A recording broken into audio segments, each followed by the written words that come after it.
been fed. Rip from the trash, burn on the streets.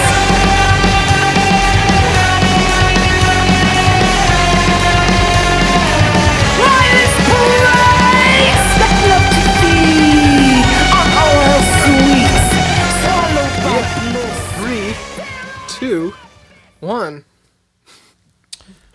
How's it going? I'm Glass Eye. Thanks for having me, James. You're welcome. How's it going? My name's James. I'm in the control room of Pique Recording, and we're just kind of here today to kind of share the new Glass Eye single that I mixed and you recorded and worked on. And we figured we'd just kind of sit down and talk about it and our experiences making it. Mm-hmm. Sounds good. Well, let's jump right in. Cool, man. I have some questions written down, so I hope we can check those out. But I was just kind of curious, kind of like the history of the band a little bit, if you don't mind kind of talking about that. Like, you know, where are you from? Where did the band start? Kind of the style of music and what inspires you, kind of a general kind of thing. Yeah, if you want to talk about that's that. totally fine. Yeah, I'm from New York City originally. You know, the style of music comes from my inspirations growing up listening to all sorts of music, you know, grunge, 80s, freestyle, disco, you know, Latino music. You know, I'm Puerto Rican, so I grew up listening to a lot of salsa and 80s salsa and all that stuff. So it's an amalgamation of, you know, everything I've ever listened to, but, you know, definitely really inspired by rock, 70s, 80s, 90s rock. Yeah, the band formed about a year ago. You know, it's been a solo project since then, and it still is to a point, but now I'm collaborating more with my live band, and I'm working on new music together. So, but yeah, it's been around for about a year, and you know, the song recorded maybe about a year ago, and just finished a few about a month ago. Right on. Yeah, so the song's called Their Eyes Are Fists. Is that right? Their Eyes Are Fists? Yeah, that's correct. A little bit of a tongue twister there. Yeah, a little bit. So where did you record this at? So this song was written in New York, actually, about 2 years ago, maybe a year and a half. And then most of it was recorded in Portland, Oregon, at a studio called Room 13 Recordings. And then the guitars are tracked at Bedrock in LA, maybe about 6 or 7 months ago. And then the vocals are tracked at your studio. Cool. And mixed at your studio, yeah. Right on. So, you know, a mishmash of different places, but, you know. Yeah. You got to find the right sound for each room. Every room kind is of different. working at a couple different spots on the West Coast. That's cool. Hopping around. Let me see what my notes are. And you're in LA now. I'm in LA, as are you, right? Yes. Yeah, we're just like a few miles away, but we're staying safe doing this little back and forth. I've never on even Skype. met you yet, honestly, yeah. I'd love to meet you in person. Yeah, let's do that sometime.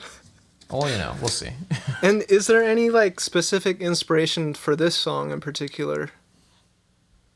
Yeah, I mean, this song is different than anything I've ever done. You know, it combines elements from a lot of different influences and inspirations. Punk, definitely punk, Rage Against the Machine, a bit of Beach Boys, you know, surf, psych surf, you know, horror There's punk. some lush vocals in there. That's cool. Some lush vocals, you know, as a contrast to my delivery on this song, which is, you know, atypical from what I usually do, which is more lush, you know, more dynamically, you know, all over the place with my vocals. But this one was, you know, a test to see if I could write something that was different to my, you know, current sound, but still, you know, reminiscent of what I do and what I'm into. And then definitely, you know, inspired by the past year and a half lyrically of what we've been going through, you know, I mean, the past 4 years, but more so it's been coming to a head the last year. And, yeah, for sure. You know, what I've been going through and then what everybody else has been going through in varying degrees and how just tired of that shit we are. So to me, that song came from that, just from being tired of the bullshit. So I hear that. So it's for my sure. it's my anti-bullshit anthem. I like it, man. Well, cool. That might be kind of it for what I had written down. Is there anything like you're you just kind of want to put out there. I know you have a music video for the song. Yeah, that's coming out. We got a music video, so stay tuned, everybody on Instagram and YouTube and on the internet. You know, whenever that's going to be done, we'll put it out. And then my debut album is coming out, you know, soon. That's right. The pre-orders are dropping at the end of February. On vinyl, right? On vinyl. This song is not on that album, but still a great album. So, you know, a little different than what we're going to be talking about here, but, you know, a lot of love went into that too. So, right on. Yeah. Well, I'd love to share the mix a little bit if you'd want to check that out with me. I'm actually not into that, so I will be. All right, we'll see you later. Thank you for having me. Listen to the song. Hope you don't mind me smoking on camera. I don't want to trigger your allergies. Oh, my asthma. All right, well. Wow, so that's the mix you got going on there. That's the mix. It sounds great, as you can tell. One take. One take. Somehow there's 5 of you singing on there on one take, but yeah, you know, magic of current technology is happening.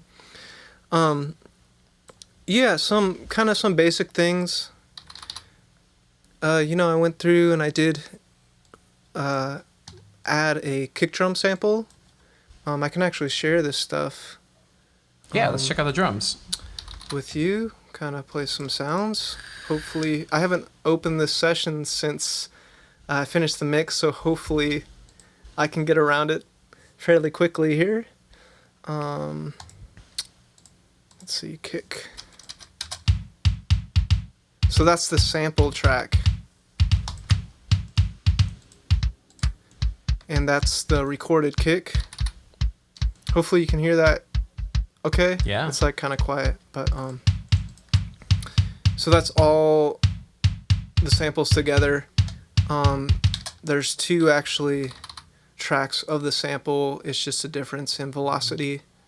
I kind of treat one of them as like the kind of the anticipation kind of kick. So I just treat. So what was your reasoning behind that, sampling that kick? It's really all my choices really come down to clarity. There's a lot going on in the song. It's really quick. And a lot of the examples that you and the band gave to me were kind of slower songs.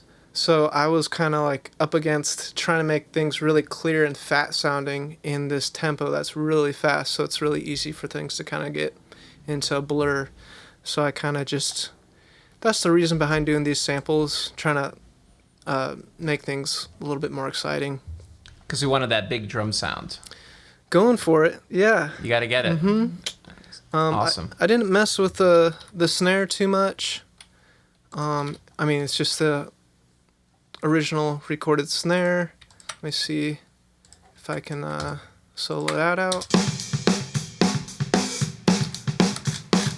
Yeah, so you could hear a little bit of that bleed in that snare.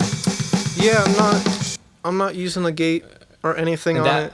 That was pretty intentional too, to be honest, with how we recorded it.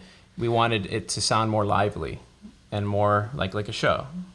And I think that bleed definitely helps with that a little bit. Cool, yeah. I actually lied though. I used a little bit of gating. Oh. Sorry, I got a text. Let me turn that off. Don't worry, we can edit around this.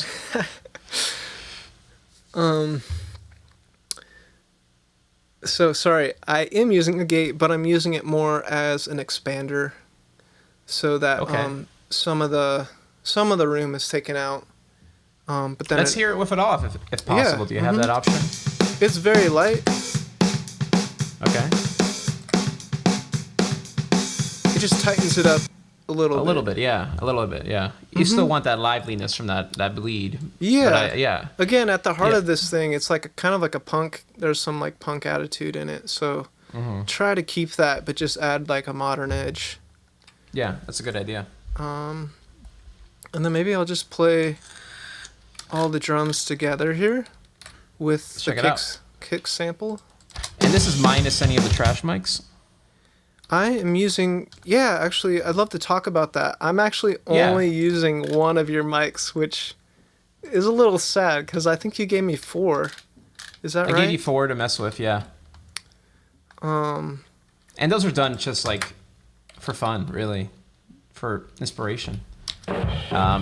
Basically, what I did was place a varying degree of low-quality microphones in the room, on the floor, on the ceilings, near the drums, even the talkback mic. I was processing it through a distressor, and I was That's really cool. all over the place.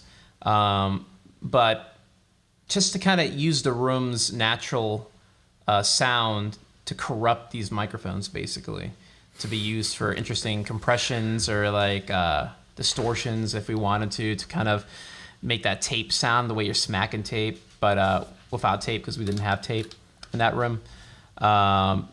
Just some really cool, tasteful things. And I can't remember the microphones we used, but they were just like really just like garbage, like microphones you get at a yard sale, like a microphone that a trucker would use or something like that, like a copperhead microphone. Just really bizarre things, and you can get some weird sounds with that. It was just there to be used if we wanted to. So I did use one. I left it in there the whole time, just right up the center. Yeah, so you can hear that. It's almost gating almost. There's my EQ for that, which is kind of crazy because it sounds like it's pushing a lot of low end. Ugh. Another text, sorry. Turn that phone on silent.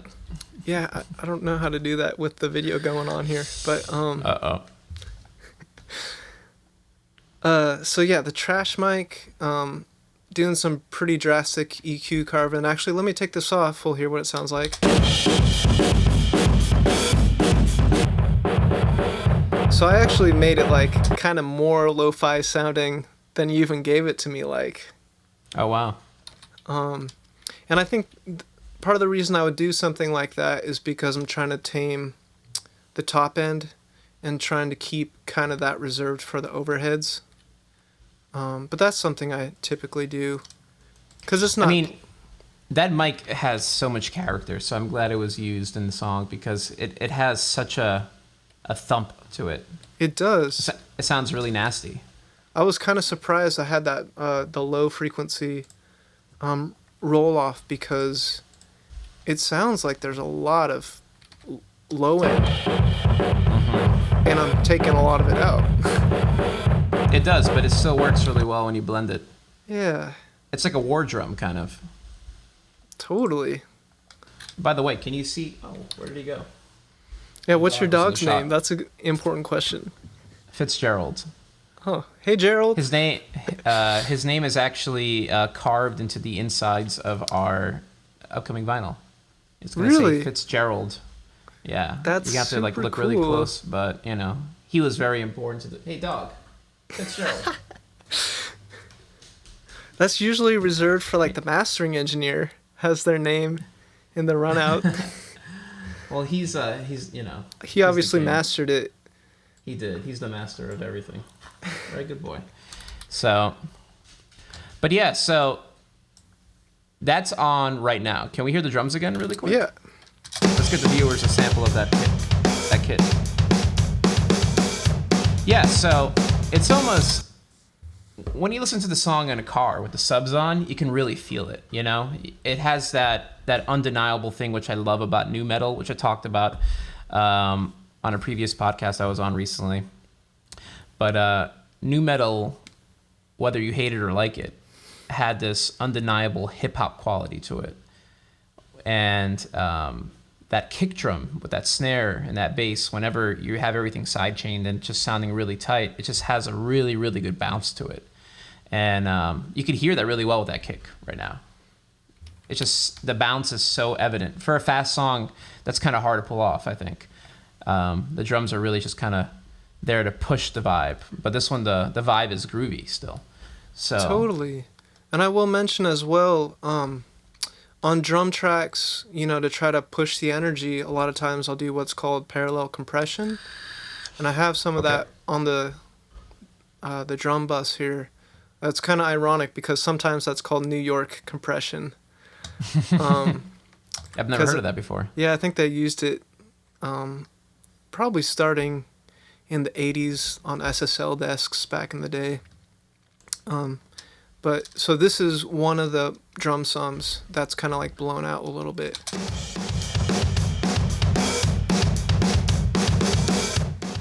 So that's one of them, and that is mixed under the natural sounding drum mix, which is this one.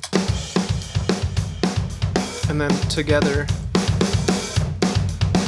just add some body and energy.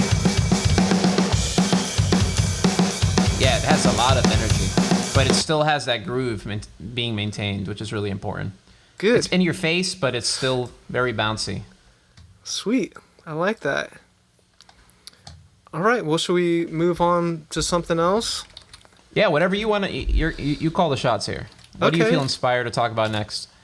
And by the way, I want to put a shout out. The drums in the song and the bass were recorded by a really, really talented studio engineer and session musician in Portland called Jesse Moffitt.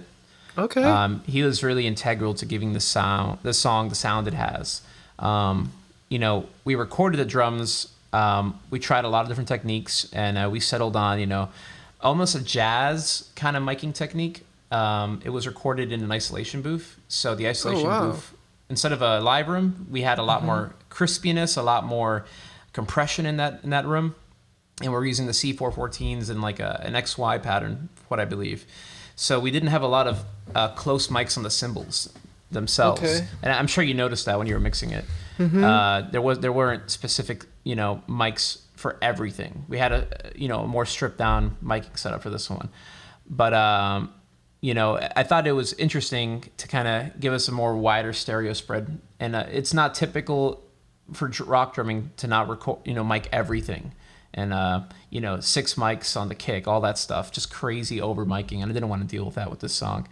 But you did have 4 crazy trash mics. Yeah, I mean, that was for fun, right? I hear you. But just giving you a hard time.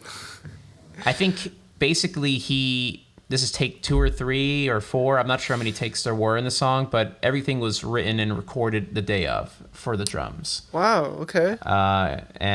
No precognition with that. He didn't come in with ideas. It was very fresh, and that was very intentional as well. Same with the bass. He just kind of, he's a wizard. He came in, felt the vibe.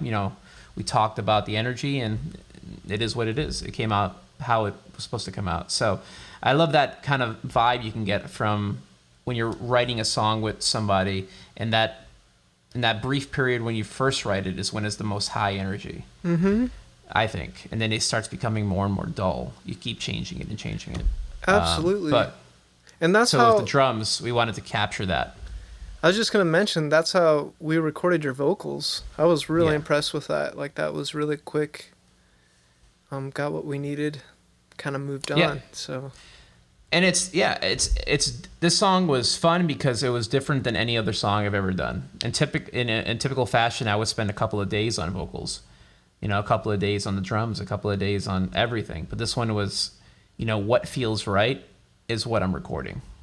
And we're printing a lot of it. We're printing the tones a lot of the times. We're not really worrying about DI-ing guitars and this or this or this. If it's wet and it sounds good, we're going to track it.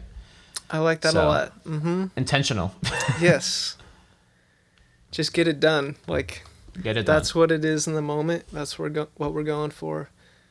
Yeah, it's scary, but it's also really fun. Yeah, keeps it exciting. Everyone's on their toes. You have to be. Maybe we'll check out the bass. Let's do it, yeah. Kind of just... So there was a bass amp mic as well as a DI. And you know what? I only used the DI. Was there a bass amp mic? Yeah, so I'm trying to pull up the bass amp that we used. I can't even remember. So we used an Ampeg Portaflex, from what I remember. Oh, cool. And that was mic'd with an RE20, if I recall. And then we used an Avalon DI for the bass as well. Okay. And I think that is it. But there might have been another amp that we used as well. I don't recall, though. I think it was just 2. Well, we're not going to be able to hear that. Did you say RE20? Yeah, so the Portaflex mic. was mic'd with an RE20, but it was also mic'd in the back as well for 52, okay. I think. That's Yeah. cool. Well, I just got rid of that one. So we're gonna check out the DI, which is the Avalon. Hey, the DI worked great too, though. Cool. In my mind, with the bass over mic, I don't wanna have it, be weak in the end. I want to have the option. So Yeah. it didn't work, but the DI was really strong. So Cool. and, props to Avalon for making great preamps. Yeah, and that's a Tube And Pre, if DIs. I'm not mistaken. So Yeah. probably has some warmth and clarity built in, which is cool. It's really good. Yeah. Well, let's just. And I think that was running into a fuzz war, but I don't recall the specifics. Or an OCD, something. Well, that sounds like some fuzz, huh? It's a bit fuzz, yeah. Interesting. Let me see here. So I did treat the verse and the choruses differently. So the tone changes a little bit between those sections. Just trying to up the energy in the choruses. I'm trying to find out how I did this because can't quite remember. Oh, I see. I have this bust over here. So there's a lot of stuff going on. I think it's just one single DI. And it's really, really nice and trebly, which I think is important for this sound. It's round and warm, but it's also trebly. Hearkening to those punk bass lines, but also to a band like Idols, for example, which was definitely very inspirational for the bass tone. That just nasty driving pick, monstrous bass sound that is the other guitar, basically. But I hate to say that. It's the other important tonal force. It's not an afterthought in any way. And sometimes in these kind of heavier mixes, I think I heard Joe Barresi say this, who works on a lot of heavy music, but sometimes the bass guitar is actually above the actual rhythm guitars in terms of frequency range. So Yeah. I was thinking about that a little bit. That's definitely part of what you're hearing, I think. But I was just going to mention, this is a DI. I just split it onto different tracks, and I treated the verse differently than the chorus, and you can kind of hear, this is the verse going into the chorus, and it gets a little bit fuzzier and heavier, and a little bit louder. Just trying to push the energy into there. Yeah. The bass, it just sounds really nasty, which is really good.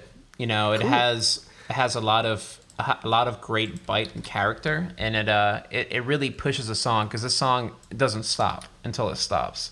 So even when it drops in dynamics, it still feels bitey and powerful, and that small dynamic boost helps a lot, I think. Cool. So that was a good choice. Right on. Well, thanks. And I think you could hear with the drums really clearly, especially when the drums kick in on that chorus. There's just a distinct change. The groove and the vibe is still there, but it punches you a little bit harder. Should we hear that? Yeah, let's check it out.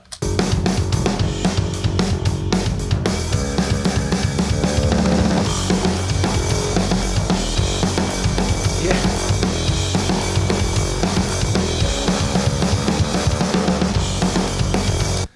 You almost don't need the guitar, I'll remember that for next time. We'll just mute that guitar. I mean, the guitar in the song really is inconsequential until the solo, but it's just another tonal guidance point for that awesome bass line. Yeah. Why don't you tell me a little bit about the guitar? Sure. What would you like to know? I mean, you can see that it says LA Guitar on the project. That's right. So I don't want to spoil anything, but that was recorded in LA at Bedrock. Cool. Which is literally down the street from me. Down the street, yeah. Awesome space, man. A lot of radio interference, but you work with it. I know about that. Yeah, Echo Park. I don't envy you guys over there. You guys you pick up a lot of weird radio interference. It makes you get creative. So. Yeah. So we had to wrap our cables in this Faraday cage kind of contraption. It was like a copper amulet, or I think so. And then you wrap the cables through it, and it kills some of that RFI. But Crazy. yeah, these are recorded in Bedrock. Went all out. I did 57s, 2 of them on the cab. I was using an orange Rocketverb and then a Marshall JCM 800. Oh, nice. I was kind of blending, trying different amps, different takes. I think we mostly stuck with the Rocketverb though.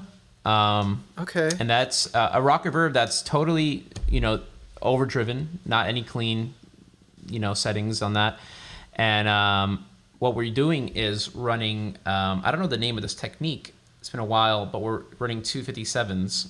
One of them is perpendicular. We set it out of phase to get it to sound interesting in the EQ, and then we flip it back into phase. It gives it like a really thick metal sound. And then we're using U87 as well as the room mic. Okay. And then everything we printed, we summed it. Gotcha. Okay, that's interesting. So I didn't know the guitar is a wall of tones.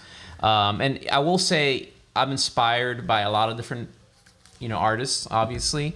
But in particular for this one, I was definitely leaning towards more of that fat wall of sound you get in the Deftones mixes, but not quite as line 6, nasty, just massive tone, like it just distorted up beyond belief. I didn't want to go that route, so a little bit of that mix of the songs for the Def, kind of blending techniques. I just wanted to get as many different mics in there and kind of blend them all together into one signal.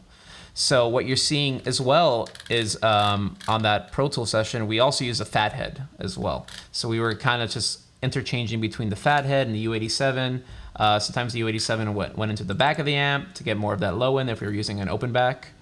But it was just mostly experimentation using some proven techniques. Yeah, interesting. I'm just looking at the tracks here that I used. Okay. And we use a 251 as well. I see that. So yeah, for the rhythm tracks, there's 2 mics, left, right, hard panned. On the left, there's a, I don't know, maybe you would call this 30-70%. 30 of the percent of it is the Fathead. And then, the 57 makes up about 70% of that left mix. We can hear that. And that 57 might be the summed mix of the 2 57s combined. Okay. And then the 251, it's either that one we used in the final project or the U87, I don't recall. But either way, it still adds like a lot of room sound to it from what I remember. Yeah, I'm curious. I really, obviously I lean towards the 57 sound. That's what I'm using mostly on both Just of them. the 57. Yeah, but I don't know if that's the summed one that you're talking about. If it was summed. It might have been. It might have not. Like I said, we had a day there for one song, so I over-recorded, and a lot of that time was spent experimenting to see what just sounds cool. I know what works, but I also wanted to see what sounds cool, and I wanted to try new combinations. Try things in weird locations, see if it inspired a different sound. And, a lot of that just came from what actually is proven to work. So that's what we ended up using in the end. But I think we also used some of those interesting, placements as well in this mix too. And then the guitar, solely Gretsch, for like this guitar sound. I have a few Gretsch guitars. So I think that adds a lot to that character of that, that Soundgarden kind of 90s grunge, bite you get. So it's just a combination of a lot of different things. And the room itself, Bedrock has a really good sounding room. So it's super isolated, no bleed. So it just sounds really, really dead.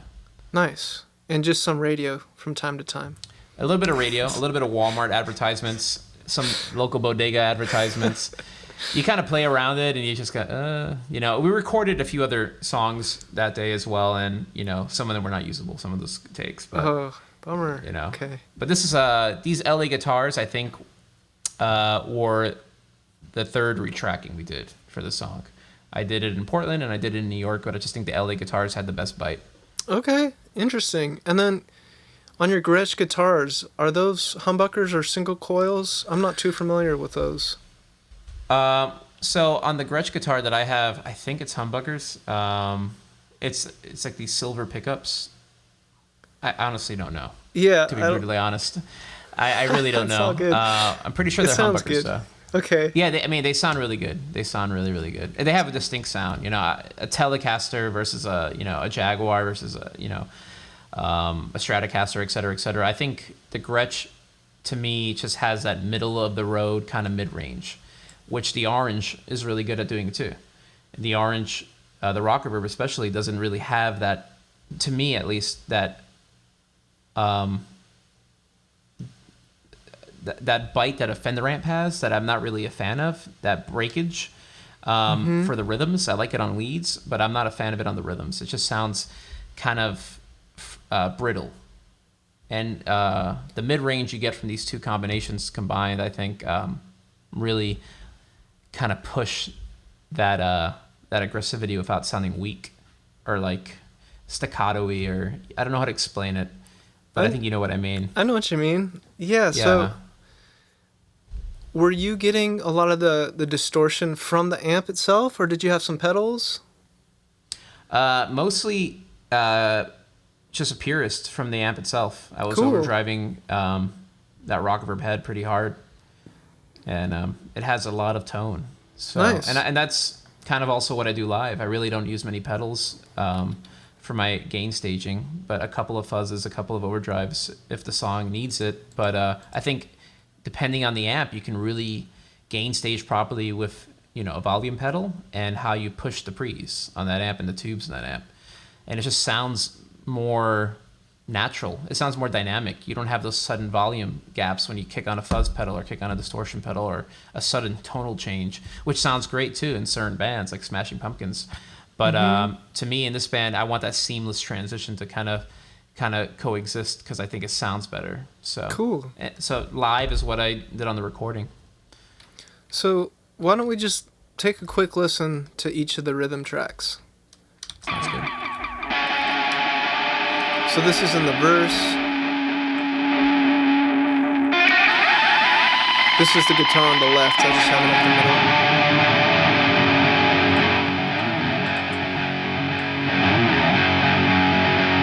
It's nice and chunky. It's got a lot of low end, but still articulate. And we'll check out the other one. It's a little bit thicker. Yeah, so it's you still hear that chug, that those articulate dynamics and that rhythm. It's very important. I think that's a lot to do with that Orange. The Orange doesn't sacrifice articulation for mid range. That's really cool. It's a great sound. And also the JCA 800 too. Has more high end, but it still feels beefy. If I went the other route, if I went to a twin reverb or a Music Man or an Ampeg V4 or something like that, I would have to have used a lot more pedals, I think, to kind of get this sound. So simplicity is really important to me, and I think that's why the Orange is just, it sounds like an ad for Orange, but really I've been using them for 10 years, the same amp, for the most part, different versions of it, but it just has such an undeniable dynamic range. Nice. And it doesn't pierce your ears either. It just sounds really, really good in the mix. So, and you can tell with this song that it's a lot of those effects are printed. I'm using a lot of delays to kind of swirl and wash out that guitar sound. And that wasn't done in post. That wasn't DI'd. That was a few DD7s in different settings, and just kind of getting this nasty wash that just kind of like cascades over you. And has a little bit of a... It's not pleasant. Yeah. Did you say not pleasant? It's not a pleasant washing. It's a very intense wash over you. It's grating in a good way, I think, at least. Yes. Okay. Well, that's a better... I was like, I like it though. It's like intriguing. Yeah. Like it's got some of this like menace going on in the background. You're like, what the hell is that? It's got some of that shoegaze menace, a little bit of that post-rock menace, Yes. Even some of that newer neo-psychedelia where they do things like that. To me, it's just... Deftones,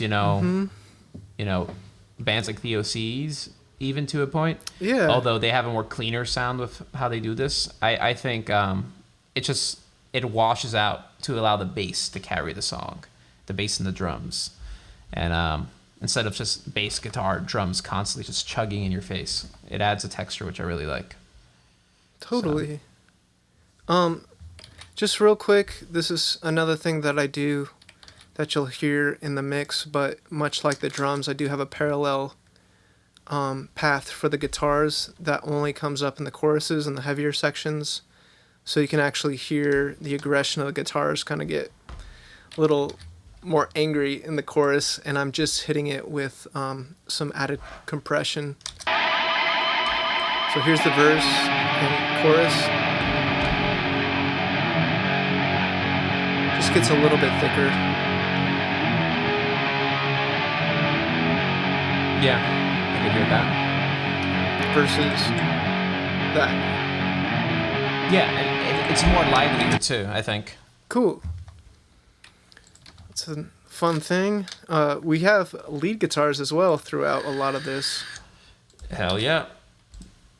As you should.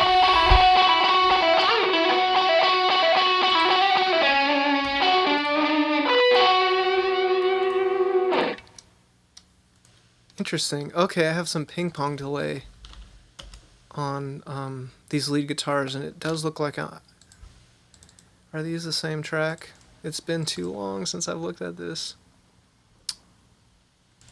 I think it's just a doubled track that you gave me that I'm using there. I think. Nope. Those are the same tracks. And for some reason I have two of them. So I don't know why that is. It's a mixed secret. Yeah, a secret that I don't even know. Moving on. Yeah, so these are recorded in New York. Okay. Leads. Yeah, by my good friend and longtime collaborator, Chad Van Dyke. He's from Portland, Oregon, originally. These were written after the fact, after the song was finished, basically. He wrote them at his residence in New York, and then we did a Skyped-in remote session, because I don't live in New York. And these were recorded at a studio in New York by an engineer called Irving Gadori. Okay. 4 or 5 hour session. And from what I recall, he was playing through a Hot Rod Deluxe with a 57 or 257s. I don't know the exact. There might have been a room mic as well, but it was also DI'd. So I'm not sure if you reamped it. But yeah, it was, just amp sound, some OCD, some, Fulltone overdrive, a little bit of effects printed onto it. But Chad's a really quick and fast player. So, he kind of just comes in, he's ready to go, and it's all about driving that tone and that character with him. Nice. Yeah, it sounds good. Trying to figure out. I don't remember why there's two of them here, but there are. So that's without the effects.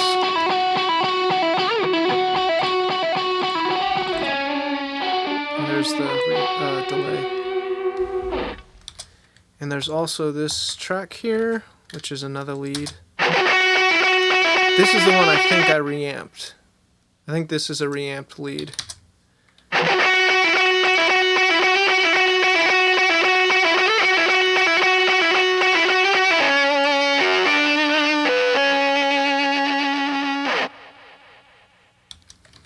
So that's a pretty cool sound, and Can we hear that together yeah. with the other lead? Mm-hmm.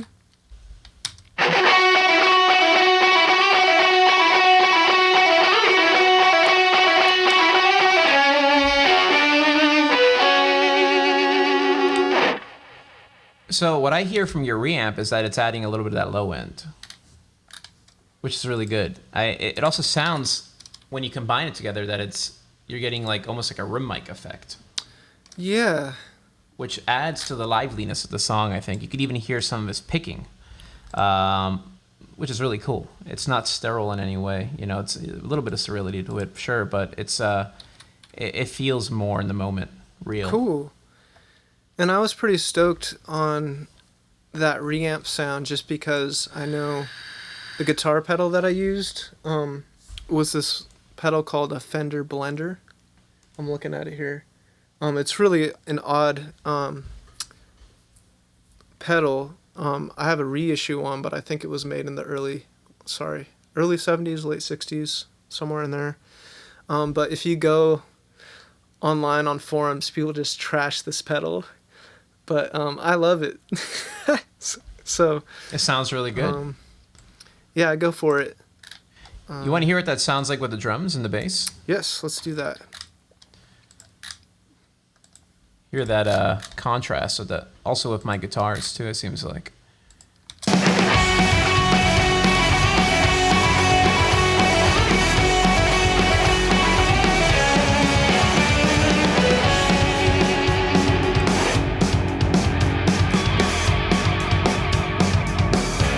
Here's this.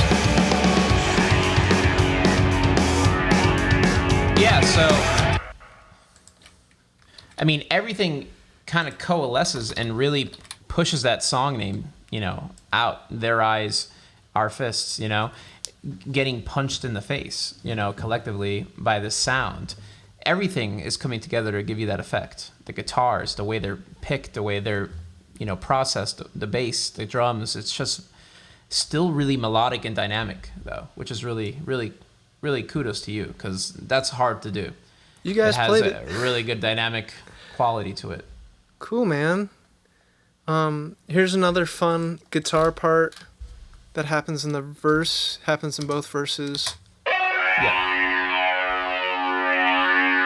Oh, nice pan.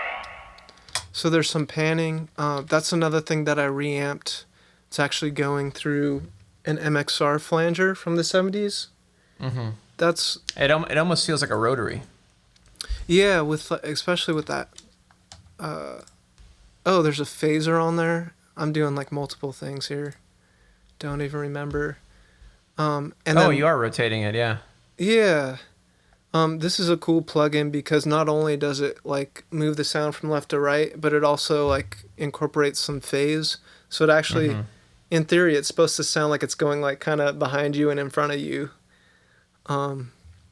Which it kind of does, but it's a little bit of a gimmick. But it's a really cool plugin that I use quite often.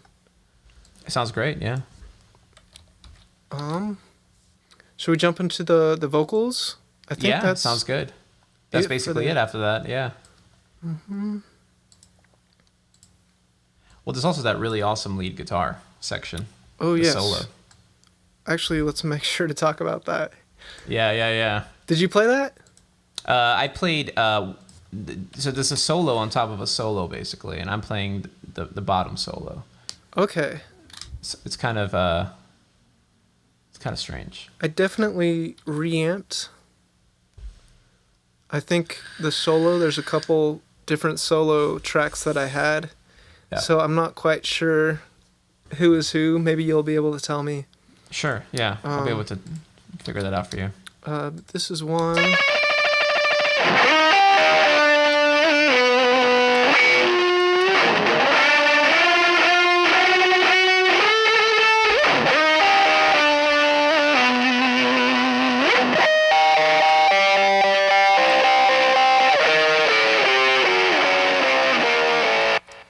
Really nasty and mid-rangey. That's cool. Really snarling, yeah. And so that was done by Chad, that part. Okay. Yeah. So this must be you. So the solo's a little further down, actually. Oh. Like over this section? Yeah, let's hear it. Oh, because that's over the chorus. I'm sorry. It's all good. All right. That's really interesting. Is that a big crusher?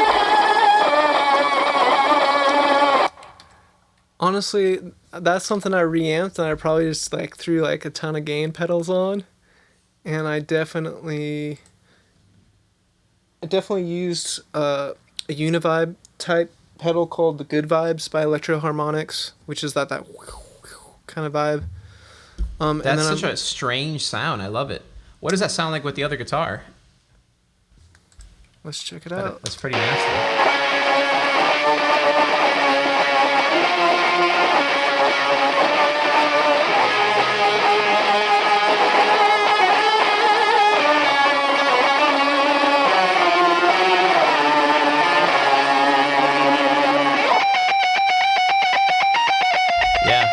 That's bizarre. Yeah. It sounds cool. So, and then with my guitars underneath that, I wonder how that blend works out. Oh, and then check out the LA. Yeah, let's see.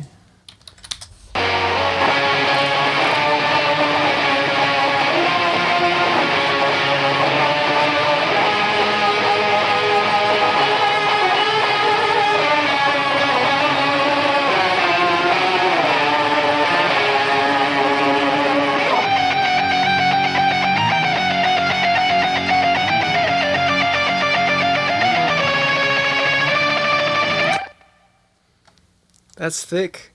That is very thick. That's super interesting, man. So lots of guitars in there.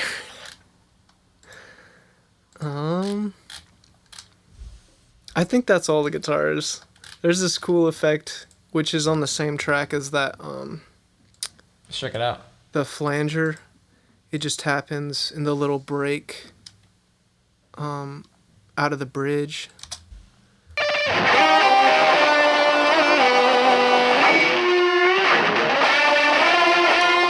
Yeah, that's cool, man. Yeah. Kind of just a panning thing. Just trying to make a moment there. That's really cool. And here we got the lead vocal with Sounds the comps in there. Let's take this stuff off. Okay. If you really wanna stay, they're gonna tell you where to sit and watch the way you talk. Raise your fucking mouth, make them give a shit. Glued eyes to their feet, glazed into the bleak. All the rot they've been fed, ripped from the trash, burned on the streets. So that's the verse vocal. There's also mindless parades, the chorus vocal, and there's a double. All hell sweet, swallowed by bliss. Their eyes are fists. Oh, I know you're afraid. So that's a little bit of everything there. Wow, sounds cool. I think in those verses, it's a little bit distorted, right? What's that? It's a little bit overdriven. Definitely. I was kind of inspired by your guitar playing in the verse there, which is why there's like all those kind of like ambient delay throws. Kind of, it's supposed to kind of mirror what you're doing on the guitar. It definitely adds to dynamics as well. It feels really rolling. Cool. Yeah, we got a double on the choruses. To fatten it up. Yeah, there's also a double that comes in a couple times during the verses. The way you talk, right here. raise your fucking mouth, make them give a shit. Glued eyes to their feet. Just adding energy at special moments. Gotcha. Cool. And then we have kind of the group of all the backing vocals that come in the choruses.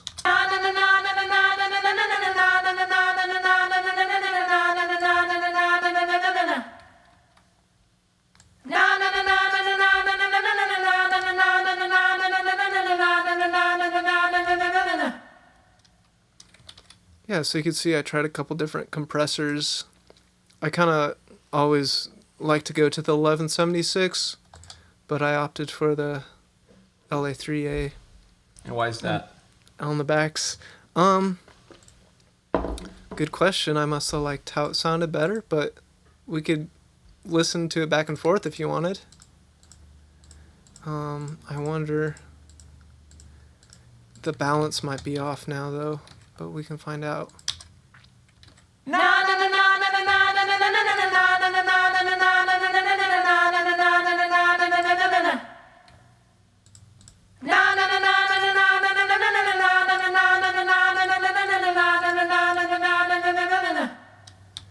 It feels... Yeah, it feels a little bit smoother, yeah. Exactly. That's what I was going to say. A little bit more tight. Yeah. As an overall I can hear effect. So cool. And then finally, there's just a slightly different arrangement of the vocals on the last chorus. Yeah. Na na na na na na na na na na na na na yeah. And that's a little different. Obviously, there's some distortion on that. Interesting. I assume must be coming from this plugin or maybe this one here. Definitely this one here. It's all the way cranked up.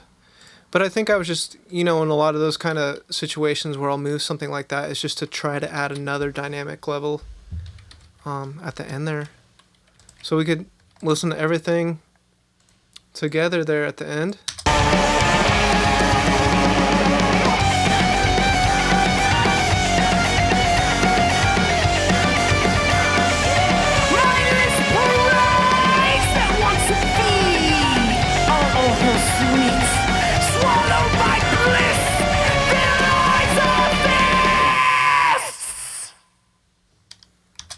Nice. Awesome. Sounds great, dude. Thanks. Yeah. Well, cool song. It's got a lot of energy in it. So there you have it. Oh, you know what? I have to admit something I did. Okay. Again, this is just to add energy, and I don't think we talked about this, but there is a sub synth that comes in at a couple moments. I don't know about this. Let's check it out. Oh, wow. See how it's so subtle you can barely hear it. I can feel it. That's good. Yeah, if you're sitting in front of speakers and it's sidechained to the kick, let me just turn it up. Did you write that? Yeah. Oh. There's just a couple notes, man. You're a synth player now. You can hear it like pumping a little bit just because of the sidechain to the kick. Just trying to make it, more interesting at the end. So I hope that's okay. Surprise. Yeah, surprise. that's cool. And then there's a couple moments at the very beginning of the choruses where it's just there. It's kind of like, it's supposed to be like an 808 kind of thing. Cool. To kind of just add some low end energy. That's, like you said, it's not really heard. It's more like a felt thing.